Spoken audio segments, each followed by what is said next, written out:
Intertalk Radio, you're in to all things music.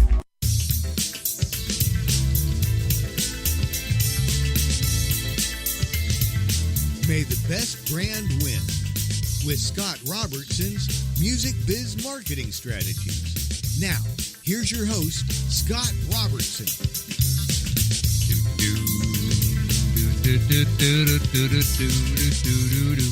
Hey, everybody. Happy Friday. You are tuned to May the Best Brand Win on Intertalk Media, the undisputed leader in music biz talk. I am Scott, your host, and a man who knows it's Christmas because I saw my first airing of Die Hard. And Die Hard, as we know, is the best Christmas movie ever made. It's got a solid family message throughout. With me in the studio is a man who shares that opinion, Paul B.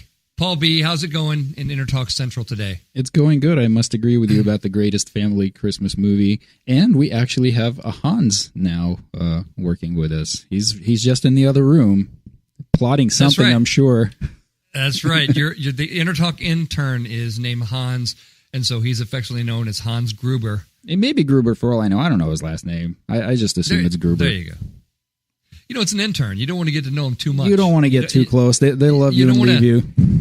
You don't want to invest too much. You know, you're like, you know. That's right. Yeah, exactly. Keep a distance. That's how you're going to shelter your feelings. That's yeah, when you're done with them, you just toss them off the top of Nakamura Building. Look at that. Nakamori? How do you say that? Nakatomi. Sorry. Nakatomi Plaza. Nakatomi. Oh my God, Mike. All right, I'm going to get killed for my lack of Die Hard knowledge. Nakatomi Plaza. That's it. It's been a long time. It's been a long time, and it's been a lot of not so great Die Hard movies since then. So you must. You're gonna laugh. You're gonna laugh, but I record Die Hard to play around Christmas time, and I know some people don't. Obviously, they're watching Rudolph the Red-Nosed Reindeer and a Charlie Brown Christmas and stuff. But I love Die Hard, and especially at Christmas. So I record it. I have it on the DVR, and my wife comes in and goes, "What is Die Hard doing? Why is Die Hard there?" I'm like, it's Christmas time. That's why it's there. Like you'll catch it when it's airing on TV and record it. Like, yeah. I just went searching for it. You know, you just go in searching for it on DirecTV, and you're like, oh, somebody's going to air it. You know, yeah. It's around that time of year. Boom, there it is. Nice. So it's great. So anyway.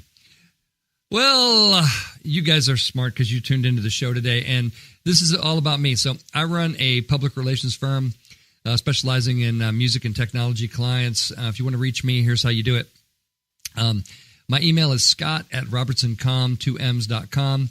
The website is robertsoncom2ms.com, and social media, it will come as no surprise, facebook.com/robertsoncom, or on Twitter @robertsoncom. That's how you can find me out in the various places. And sometimes I get emails from listeners. Actually, today's show was really kind of inspired by one of those emails.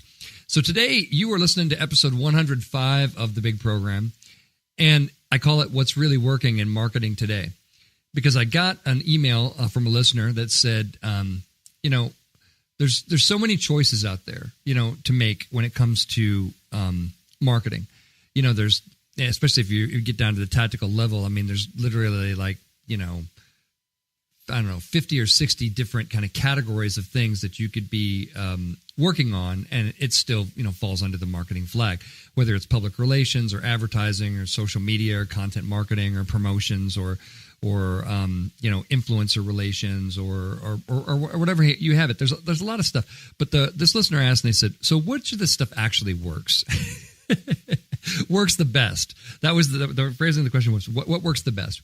So I'll give you my thoughts on that subject. Because it's a pretty it's not a quick answer, by the way. You have to kind of delve into a few things. We'll also talk about who's winning and losing across the world of marketing communications. So right here from Nakatomi Plaza Central itself, we're gonna dig into this. This is gonna be the best Christmas show you've ever heard in your life, guaranteed. Mainly just because we're talking about Die Hard as a Christmas movie. So let's dig into it, shall we? All right. So what works? Like I said, there's a lot of ways I could kind of take that, but let me start from where I typically start with most clients, the very beginning. I almost always will come back to brand messaging. I didn't always do that in my entire career. There were times when, you just looked at the message and said, well, the client decided that's what they want to say, so they must be right.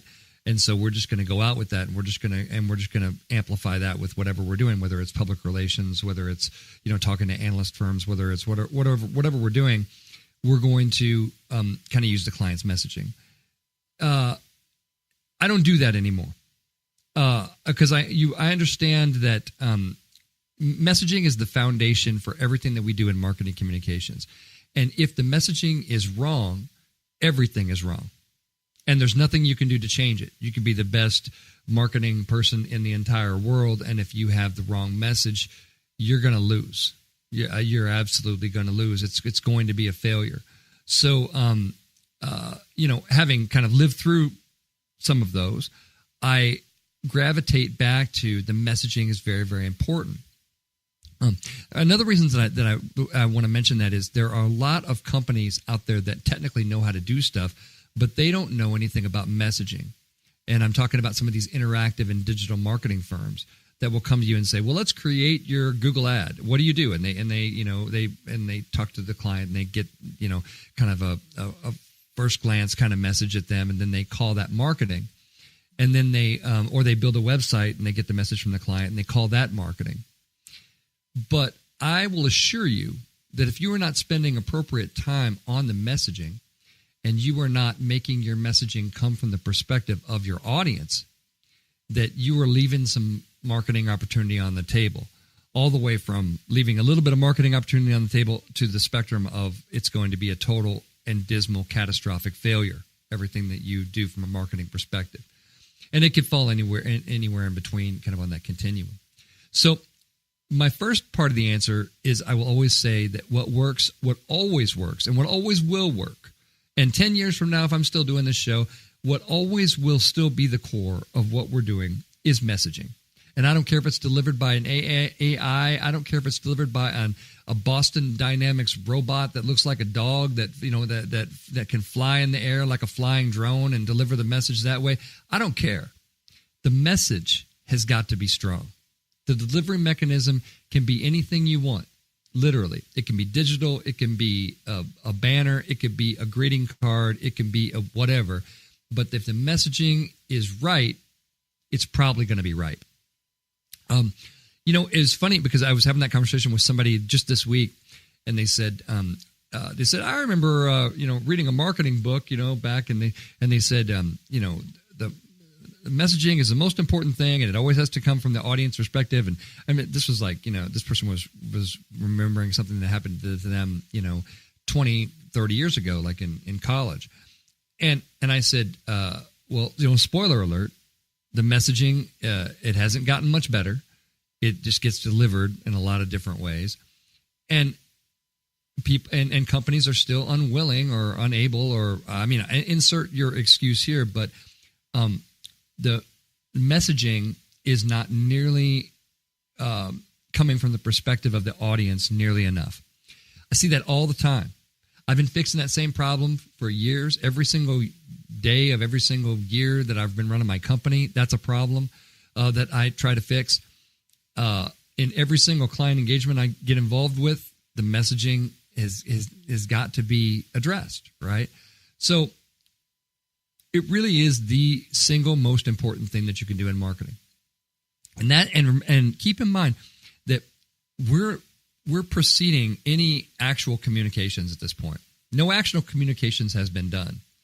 We're just getting the message right so that when we do decide to communicate, that we're ready. And I think that the problem comes from a couple of things. Like I said, there's these interactive firms that'll build a website based on your messaging. And if you don't have a handle on your messaging, your website's wrong. The messaging on the website's wrong, right? And it goes from there too. Also, I think there was this kind of movement in the 90s to do like mission statements and vision statements. And allow me to be, as I've said before on the show, no one cares about your vision statement, about your mission statement, about your, grand purpose, about any of that bull crap that you come up with on your corporate retreats. Keep that in the binder when it comes to marketing and communications, keep that stuff in a binder and save it with HR and use it with HR and use it with whatever. But when you're communicating with your audience, understand this very simple and very true fact. Human beings are interested in themselves much more than they are interested in you. And that's a biological thing. That comes from our self-preservation, our discrimination factor of basic human biology. We are more interested in us surviving than in you surviving. I'm sorry, but, the system is designed to protect itself. And you are a secondary priority. And that's at the most biological level. Yet somehow, and we all understand that, right? Yet somehow somehow in the marketing communications world, we start our marketing by saying, we've been in business for 35 years. Why do I care? Well, who cares how long you've been in business? Good for you. Put it on your LinkedIn profile. Doesn't have anything to do with me, And as simple and as basic as I try to say that, it happens all the time. There are so many companies that have their messaging that's based on themselves and not the audience. And that is the most simple and basic thing that you can change. And if you have the ability to change it today. Fix it. There's because nothing you're going to be able to do in marketing is going to work without good brand messaging. So anyway, that's one thing that works. In terms of a delivery system, I run a public relations firm. I'm a fan of public relations because I believe that I believe that audiences don't really trust companies when they talk. It's an earned reputation in some cases. In some cases, it's not fair, but it's the truth. Studies show that when a company sends out a message to an audience, it is not believed 9 out of 10 times. So you may get the one person that believes you, but odds are good they're not going to believe you. So if you go in knowing that they're not going to believe you, you start asking the question, who do they believe? And this is where the publicity part, media relations part of public relations really can be powerful, because sometimes we need a different messenger. And that's why, influencer and media relations becomes a really important delivery system that works. So people ask me what works. That works. When I get the media saying that my clients have the best products in the world, people believe that. If my clients say they have the best products in the world, people don't believe that. So the messenger can be really, really important. And that's why, advertising does not work. It does not work very well at all. Because it's instantly sort of not believed, and then done incorrectly, it can really put people on the defensive and really start to annoy people and all that kind of thing. Same thing with social media. Social media needs to be about them, right? Again, people are looking in the mirror. They're looking in a big mirror. Mirror on the wall. How pretty am I? Are my kids awesome? How funny am I? Aren't I great? And then yet companies decide to say, well, why don't I just throw an ad in the middle of you looking in the mirror? And then you're like, what the hell is this thing? Get this out of the way. I'm trying to look in the mirror. Can't you see that I'm feeding my own narcissism by looking in the mirror here? Can't you see that? It's really important to know that. I know a lot of companies that do social media and claim they have capabilities in that, and then they don't understand what social media actually is and why it came about. You need to understand that if you're going to be good in social media. And I do believe that social media can be a fantastic amplifier. When we get media coverage, for example, I just got my clients into a couple of good holiday gift kind of segments. Social media can be a very powerful amplifier. They go to your site and they see the press saying you have the great product. You have the great product, and look, it was included in this holiday gift thing. Okay, that might be enough to start winning people over and start winning and having them kind of see it and get it and understand it and that kind of thing. I find that PR works. Social media does work as a great amplifier and can work as a great relationship builder, and also can work, let's not forget, the research component of social media, because if you know how to listen on social media, you can really understand what people are thinking about your brand, what they're thinking about a lot of things, because people just talk, and it's the truth. It's the truthiest truth you're going to get, baby. So you better, you better buckle up and listen. We live in a video world.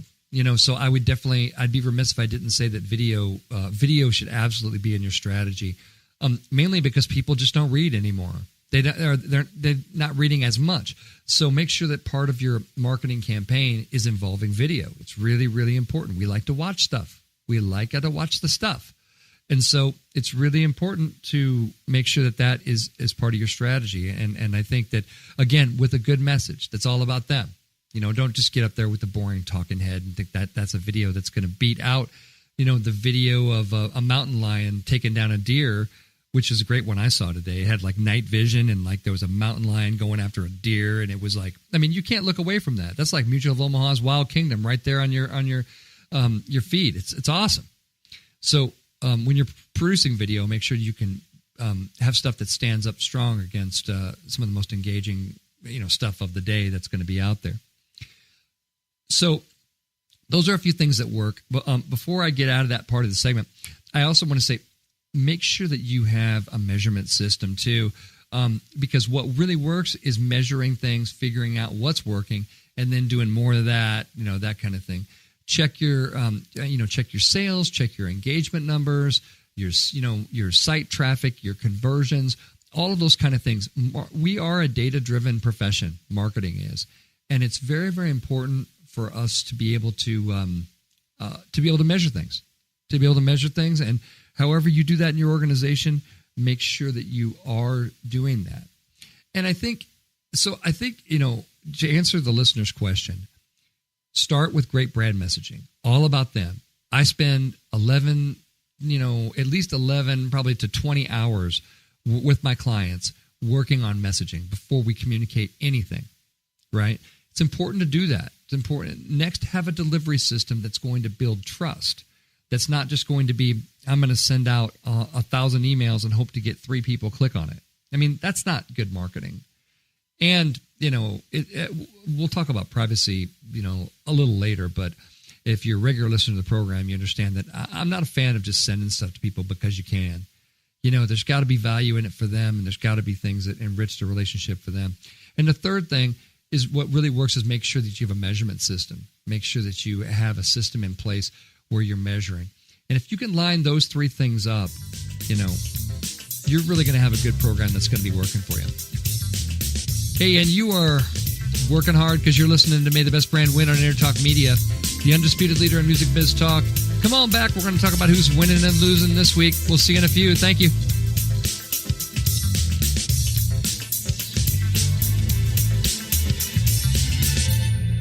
Are you serious about your music? Are you ready to run with the big dogs? The experts at Pitbull Audio have the gear to get you into the game. From leading manufacturers like Mesa Boogie, Fender, Pioneer, and American Audio. To sound your best, you need the best. Pitbull Audio can deliver in rehearsal, on stage, and into the big time. Dropping beats, shredding guitar, or making the crowd roar. Whatever you dream, Pitbull Audio can help make it happen.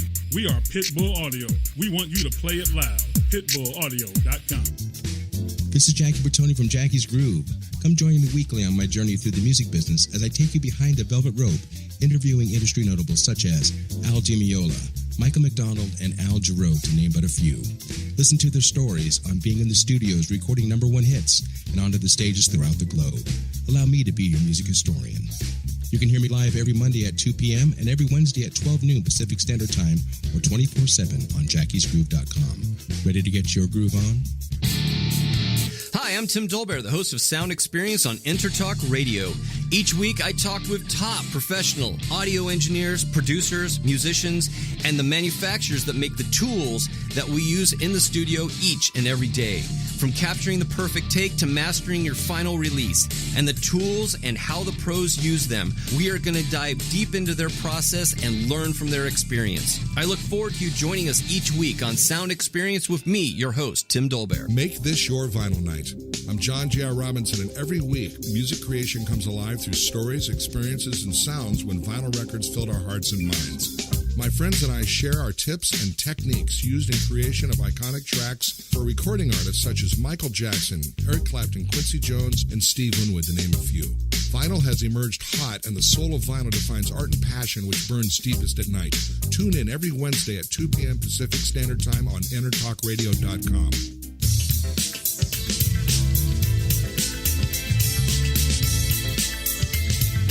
May the best brand win with Scott Robertson's Music Biz Marketing Strategies. Now, here's your host, Scott Robertson.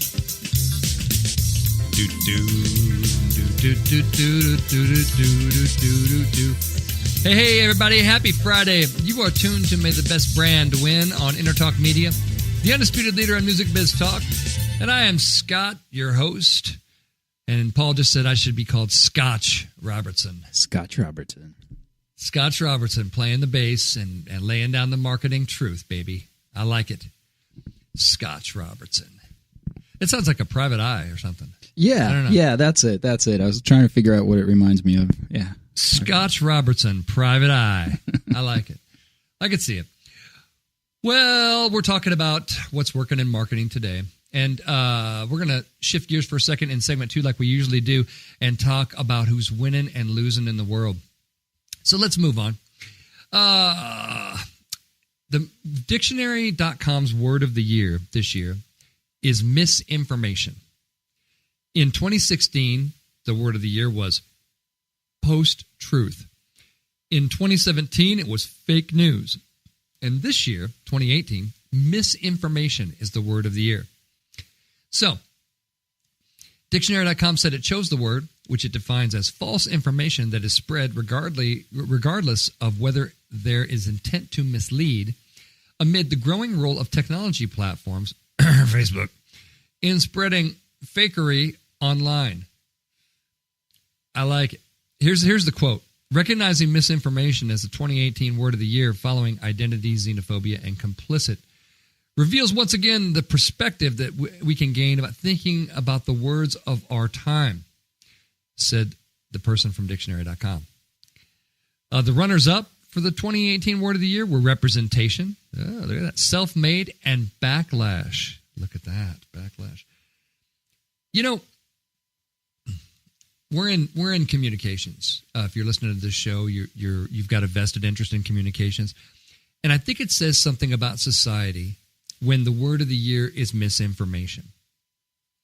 It says something about trust, doesn't it? Trust is really important, and it gets blown by very, very quickly in discussions about communications. But if you're smart about it, you understand that trust is everything. That is absolutely what we're trying to kind of go for. I don't know if it's just kind of a sign of the times, right? That misinformation is the word of the year. What you could do with that as a communicator is you can go into every interaction with sort of a belief system that everybody you're about to communicate with does not believe you, has no reason to believe you, and probably won't believe you. If you do that, then if you start from a platform like that, then you won't just send out kind of mind-numbing, BS-laden crap that assumes that we're there with you, right? You will instead try to earn it. You'll try to earn it. And maybe you'll even make some different decisions about what do we send,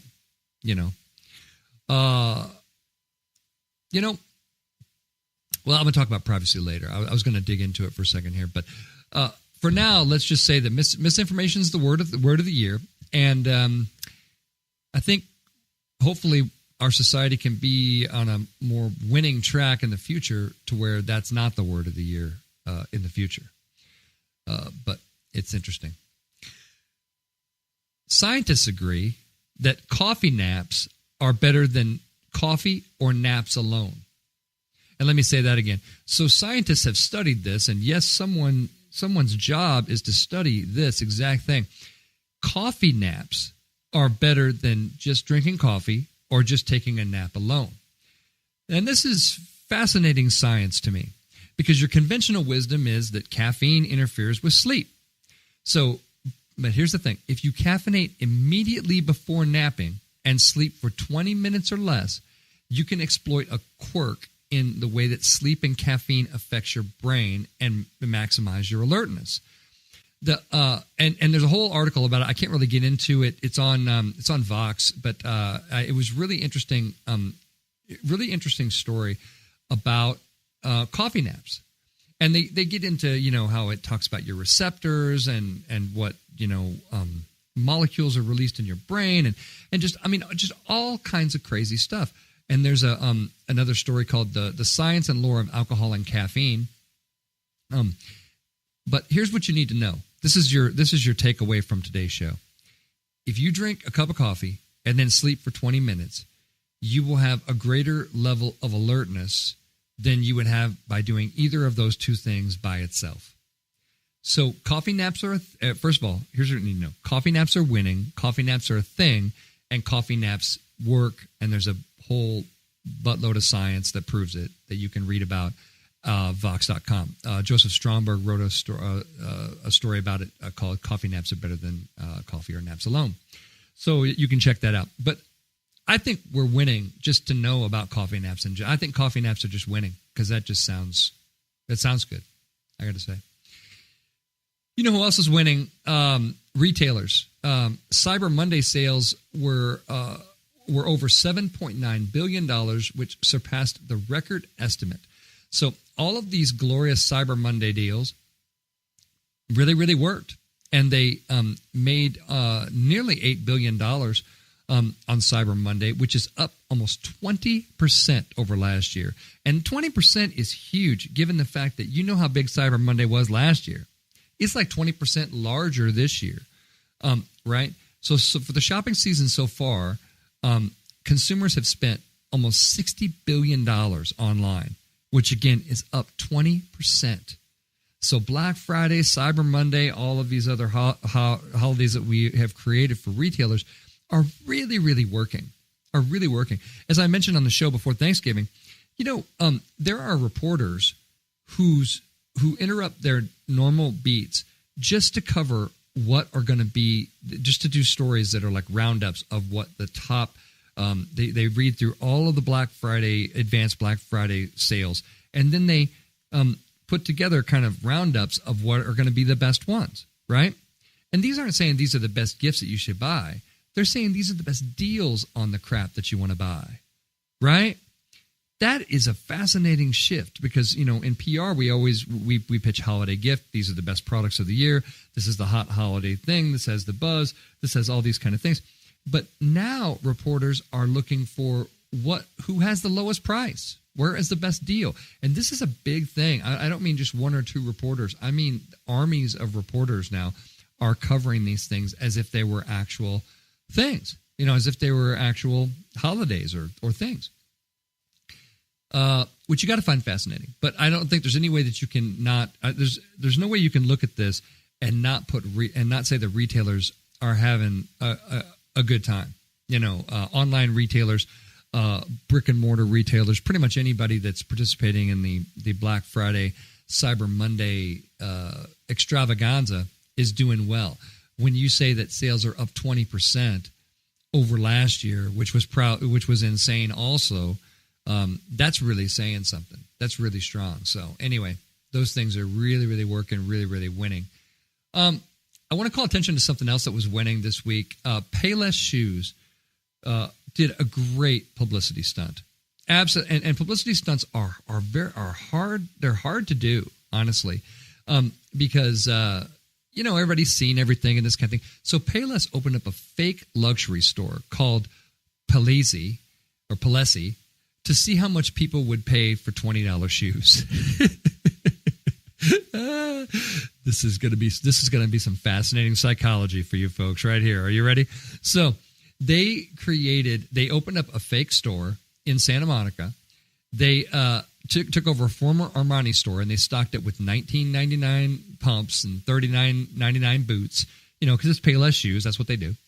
And the agency, DCX Growth Accelerator, invited groups of influencers to the grand opening of Palesi and asked their opinions on the designer wares. The partygoers, having no idea they were looking at discount staples from the mall, said they'd pay hundreds of dollars for the stylish shoes, praising the look, materials, and workmanship. Top offer $640, which is an 1,800% markup. And Palesi sold about $3,000 worth of product in the first few hours of the stunt. So they rang up the purchases, but they didn't keep the money. The influencers got their cash back along with free shoes. Their reactions are priceless, and I don't have time to dig too much into it.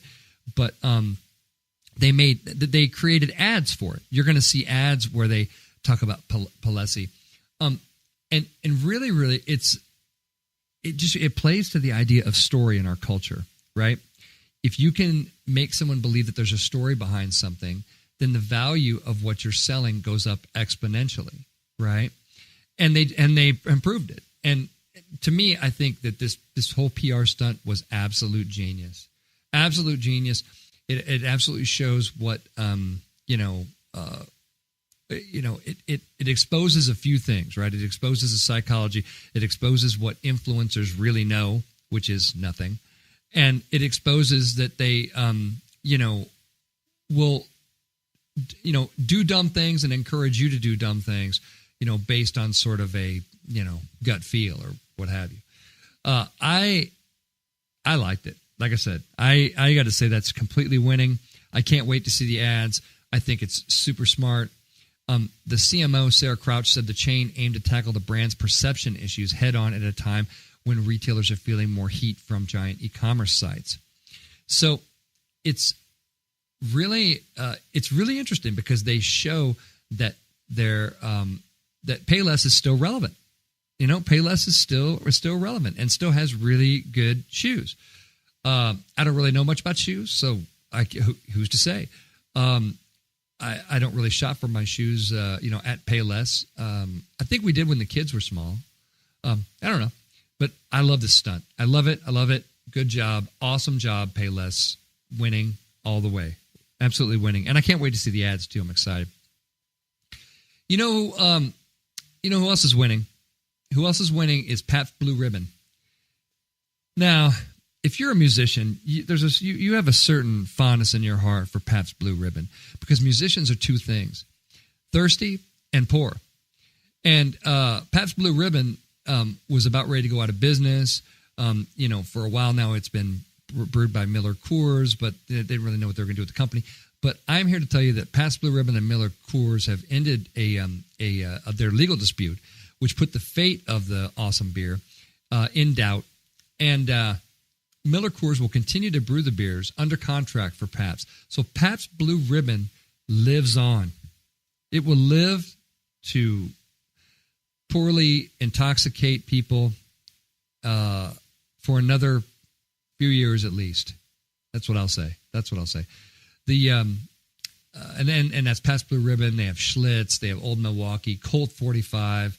I mean, brands that really warm the hearts of musicians everywhere because, again, of the two conditions that we discussed right then. But I think we got to say that Pabst Blue Ribbon winning. And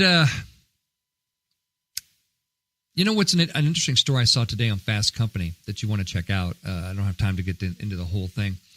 But there was a study done by Harvard, and they studied what's the I always like headlines like this: the one secret to leading a fulfilling life. Because usually they'll hit you with here's the 15 secrets to leading a fulfilling life, and you're like, wow, 15, that's quite a list. I barely have room in my brain for 2 or 3. But I like things that say here's the one secret, the one thing, as Curly says in the City Slickers movie. The one thing, the Beatles had it right. The Beatles totally had it right, that all you need is love. Relationships, as they would say it here. So basically, the clearest message from the 75-year study. First of all, 75-year study. Come on, man. I mean, it's not the same person, hanging out, doing that study for 75 years. Every day, go in, punch a clock. We've been working on the same study for 75 years. The 75-year study, that's impressive, by the way, just the length of the study. Good relationships keep us happier and healthier. Not how much is in your 401k, not how many conferences that you speak at, or keynote, not how many blog posts you wrote, how many followers you had, how many tech companies you work for, how much power you wielded, how much you're vested, all these kind of things. The number one predictor of your happiness and fulfillment in life is basically love. Cool, right? I mean, cool, and backed by science. So I want to encourage you to check out that story on fastcompany.com. It was posted today, and I definitely thought that was definitely a winning kind of story. And my last one today in this segment talks about artificial intelligence, which, as you know, I'm terrified of. I just don't think that science knows how to stop doing things before it's too late, right? And there's numerous examples of things that science shouldn't have invented, yet they just kept on pushing and pushing because that's what science does. It pushes the boundaries, for better, for worse. But in the category of artificial intelligence, we found out this week from a story that I found in Gizmodo that the British police are building an AI that flags people for crimes that have not happened yet. Now, I've seen this movie. I've seen it. And it is very ethically shaky and bad. Very, very, very shaky and bad. For a lot of the reasons that we're in the Minority Report movie, it's a lot of power. It's a lot of power, man. And predicting the future is not something that anyone has ever been able to do with any kind of certainty. So it's kind of scary. People are flagged in a database by a system's algorithm as being prone to violent acts, and they get like a risk score. And then police can check up on them, or they can, possibly arrest them, before they've committed a crime. These are some dangerous times when it comes to AI. And AI has been written about a lot in marketing, and they say, AI is going to be great for marketing because it's going to be able to, help people and these kind of things. I don't see that. I see AI being another, buzzword and tool that marketers can use to send more crap to more people who didn't ask for it, so that they can get their numbers up and those kind of things. It's looked at as a shortcut, right?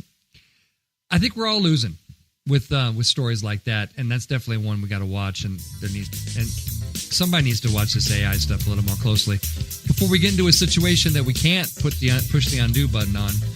And right now, you are tuned to May the Best Brand Win on Intertalk Media, the undisputed leader in music biz talk. Come on back. I'm going to give you some tips to keep your things working for some time to come. We'll see you.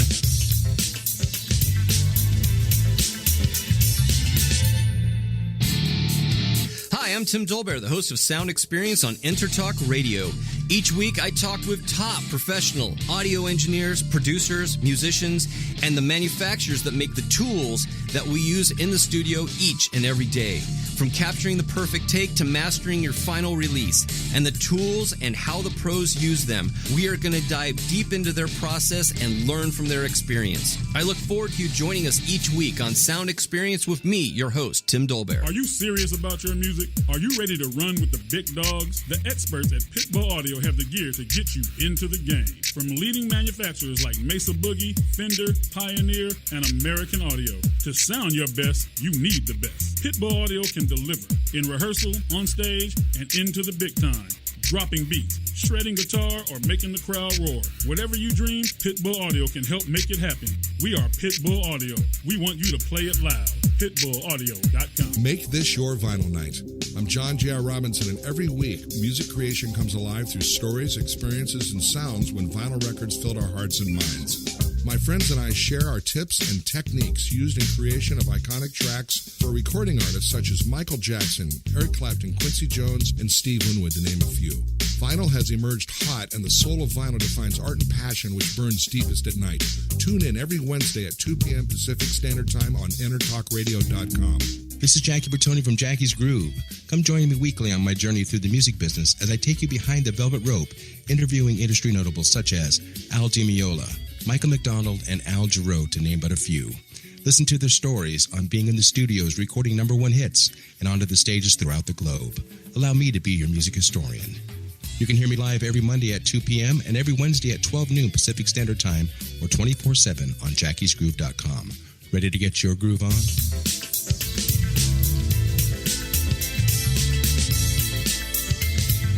May the best brand win with Scott Robertson's Music Biz Marketing Strategies. Now, here's your host, Scott Robertson.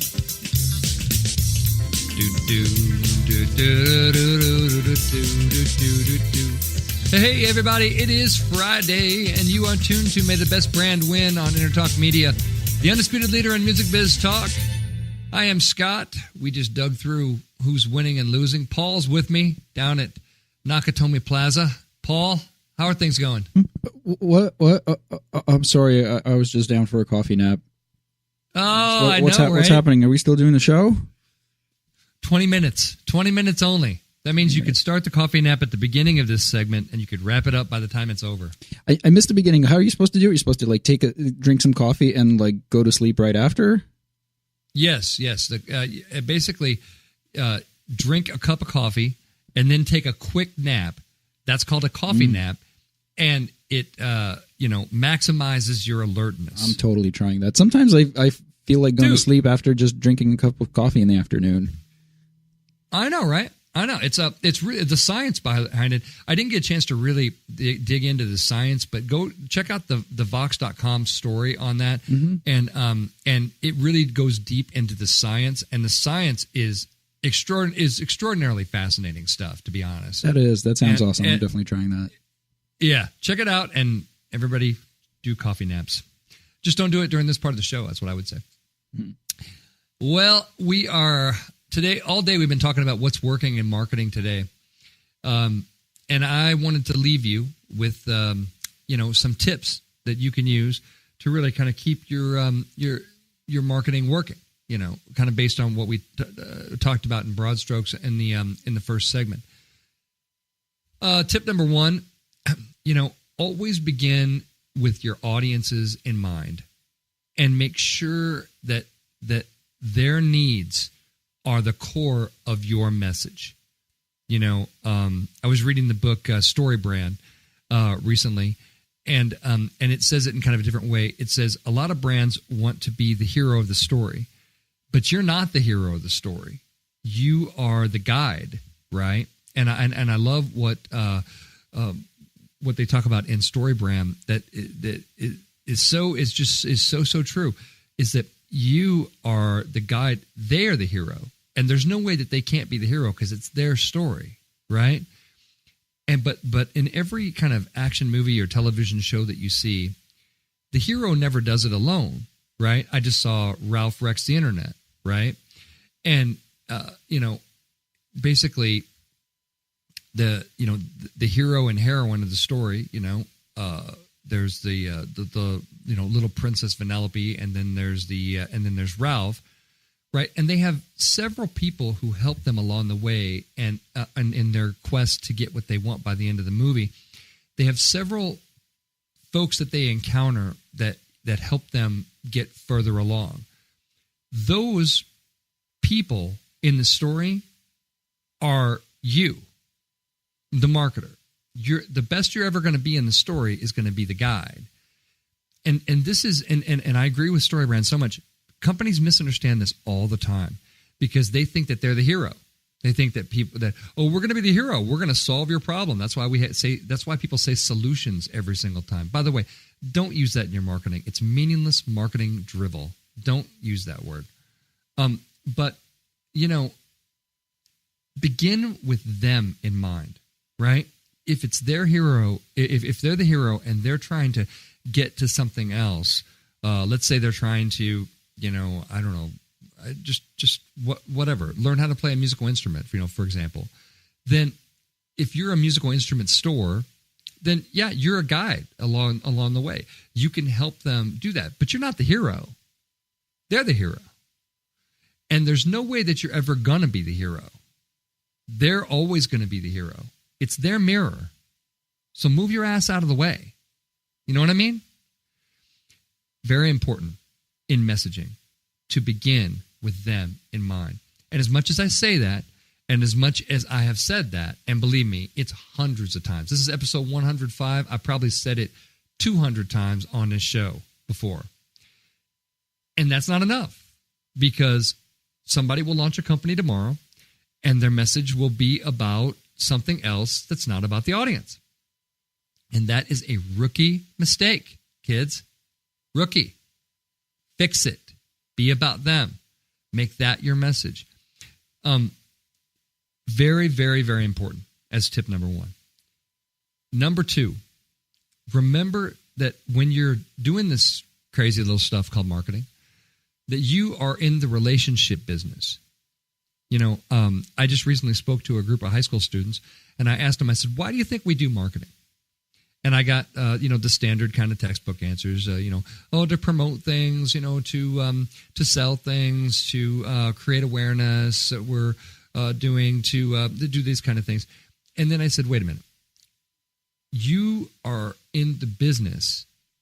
Marketing creates relationships. It forges the bonds of relationships. And the relationships are what keeps people kind of coming back to, your ride at the amusement park, or, your department at the department store, or whatever metaphor you kind of want to use there, but you're in the relationship business. One of the most important reasons I think it's that marketers need to start by knowing they're the relationship business is because you're going to be called upon to make choices. And those choices are going to be governed by what it is that you're trying to do. And if your answer is, I'm trying to sell stuff, well then, your ethics are going to be in a different place. Hey, I'm trying to sell stuff. So I talked to a guy yesterday, by the way, and he said, he says, yes, I need to send out 1,000 emails per day so that I can get 100 people to look at them, and I can get 3 people to request demos. And I've got my numbers here, and I've got my sales funnel, and I just need to send out 1,000 emails a day. 100 people will click on them, and I'll get 3 demos a day. And out of those 3 demos, maybe one of those will close, and I'll have this same thing. And I said, that is remarkably forensically accurate, and one of the worst things I've heard in my professional career. And he kind of stopped and he said, what do you mean? I said, what about the other people in the 1,000?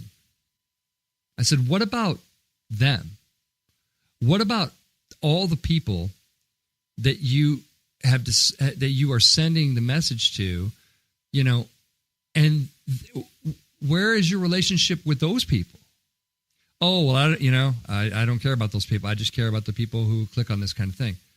Oh, I see. So are you worried that you're going to run out of people ever? Are you concerned about little things that I like to put in the buckets of reputation, ethics, things like that? No, you're not. Because when you do things just to sell crap, then you don't care how you sell that crap. You will sell it however it needs to be sold. And I encourage you and everybody who listens to my show, do not sacrifice your relationships for short-term sales, ever. Your brand is the most important thing that you own. Cherish it. Treasure it.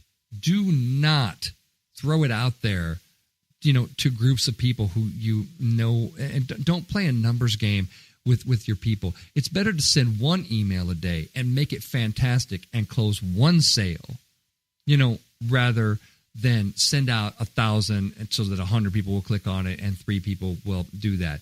That's what's wrong with the world. Don't you see that's what's wrong? What's wrong with our profession is the fact that people don't have a moral compass, and they'll just send you anything.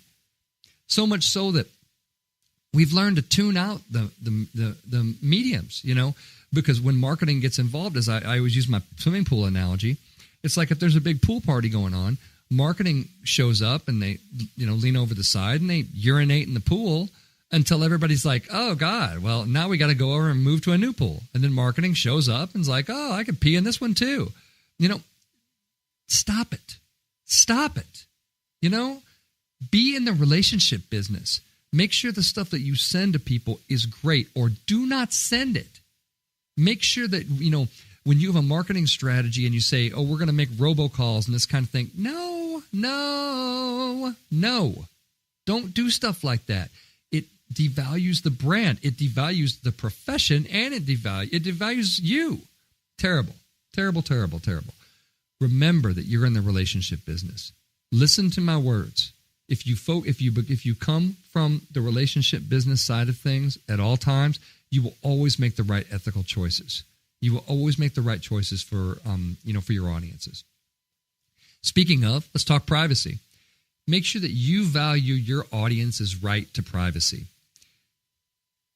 Yes, it's good in the relationship business game, but this will become absolutely critical in the coming years.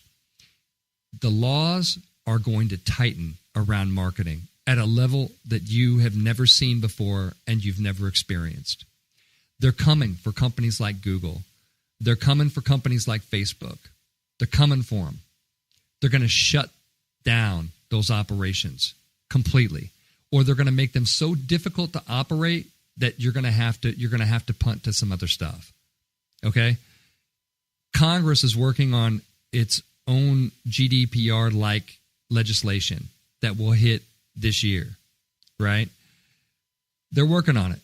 The state of California already passed theirs, which is going to hit in 2020 in full force. Privacy is something that all communicators need to understand. You need to understand why we do it. You need to understand why we care. And if you start with the idea of, well, we value our audience's privacy because we're in the relationship business, then you will never be one of these people that will have to defend themselves, with, in a courtroom type of environment for what you did, the decisions that you made on the marketing side of things. There will be plenty of people that are going to have to do that. But if you get on this train now, it won't be you. And, and I think it's just really important for the profession to understand that. It's really, really important for, it's important to kind of build your tools and systems and understand that our audience has a right to privacy. I always kind of make the joke that, CVS Drugstore sends me 10 emails a week. I'm part of their rewards program, right? They send me 10 emails a week. That's too many. And now I ignore all of their emails. I've actually set up a rule in my inbox that sends all of their stuff into a special folder and the reason I don't just unsubscribe from them is because I am in the rewards program and maybe there's a deal in there, something I want to, but I want to go look for it, right? If there's something I can just scan through a lot quicker than having it. So I set up a rule that throws all their stuff into a file, right? Just because you can communicate with somebody doesn't mean you should, right? 10 emails a week is too much. That's too much. I'm not that sick. I'm never that sick. There's never been a point in my life where I have been that sick. I don't need 10 emails. I don't need 8 emails from the grocery store. I go to the grocery store one time a week. Once. Hey, if you're so smart with data, maybe you know what day I go to the grocery store and you could send your communications right before then. Now we're using the noodle. There we go. If you're going to be big on data and that kind of stuff, then use it to do smart stuff. That's what I'd say. Value that privacy. We're going to be talking about it a lot more. It is an issue that is going to continue to be there. It's going to be a big issue for so many years to come. Marketing created this issue. Marketing is the source of the problem and needs to be the solution, in my opinion. Tip number 4. To build trust in the brand, make sure you think about using other sources like the media, like influencers, to back up your claims, right?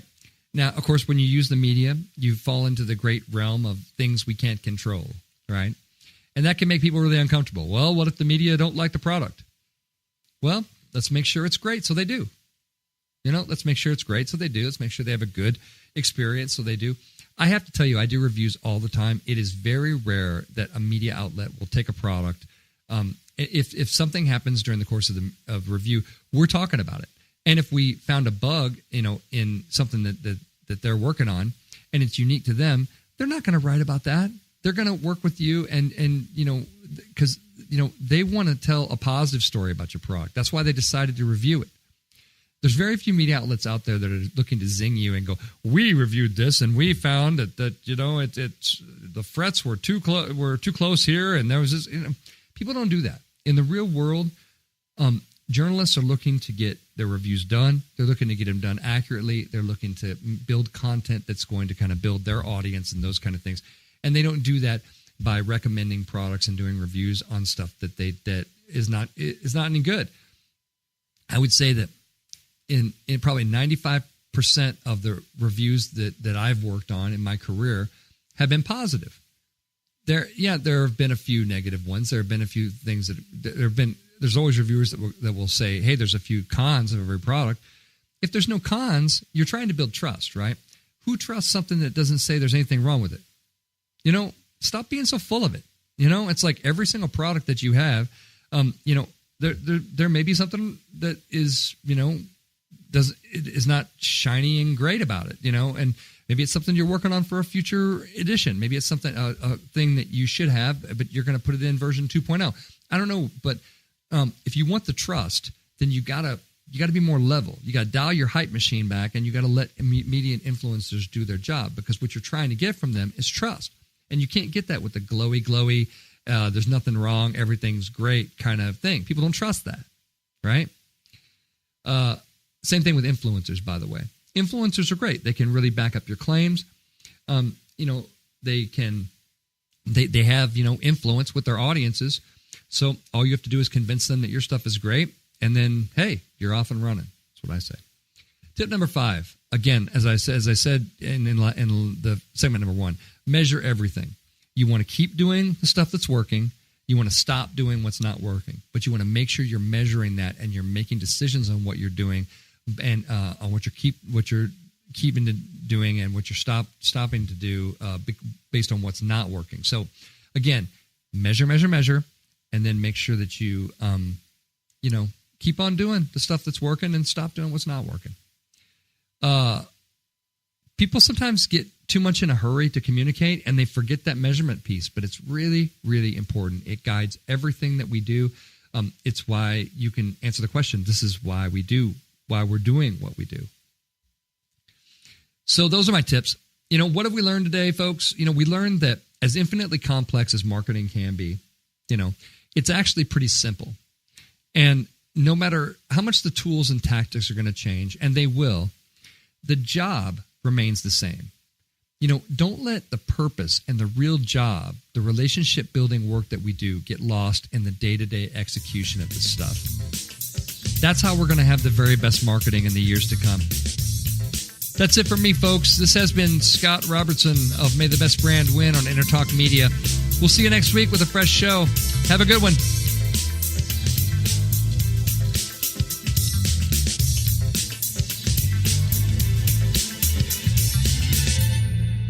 You know what's all around you every waking moment of your life? Marketing. You're choking on it. I'm Scott Robertson, and when it comes to strategic PR, branding, and marketing, I've seen it all. And actually, I'm still seeing it because bad marketing never sleeps. Join me each week on May the Best Brand Win, right here on Intertalk Radio, and learn how to make the marketing for your brand unforgettable. Hi, this is Tim Dolbear from Eclectica Studios. I'm a full-time mixing and recording engineer. I work with Grammy winners, labels, and indie artists, using state-of-the-art digital mixing and restoration tools and the very best in analog gear. Really, though, it's my ability to bring tracks to life and fulfill your vision for your music. This has made me sought after by producers and artists worldwide. So spend your time working on music and not chasing a mix down a rabbit hole. Go to timdolbear.com and check out our free one-song mix offer. Are you serious about your music? Are you ready to run with the big dogs? The experts at Pitbull Audio have the gear to get you into the game. From leading manufacturers like Mesa Boogie, Fender, Pioneer, and American Audio. To sound your best, you need the best. Pitbull Audio can deliver in rehearsal, on stage, and into the big time. Dropping beats, shredding guitar, or making the crowd roar. Whatever you dream, Pitbull Audio can help make it happen. We are Pitbull Audio. We want you to play it loud. PitbullAudio.com. This is Jackie Bertoni from Jackie's Groove. Come join me weekly on my journey through the music business as I take you behind the velvet rope, interviewing industry notables such as Al Di Meola, Michael McDonald, and Al Jarreau, to name but a few. Listen to their stories on being in the studios recording #1 hits and onto the stages throughout the globe. Allow me to be your music historian. You can hear me live every Monday at 2 p.m. and every Wednesday at 12 noon Pacific Standard Time or 24/7 on jackiesgroove.com. Ready to get your groove on?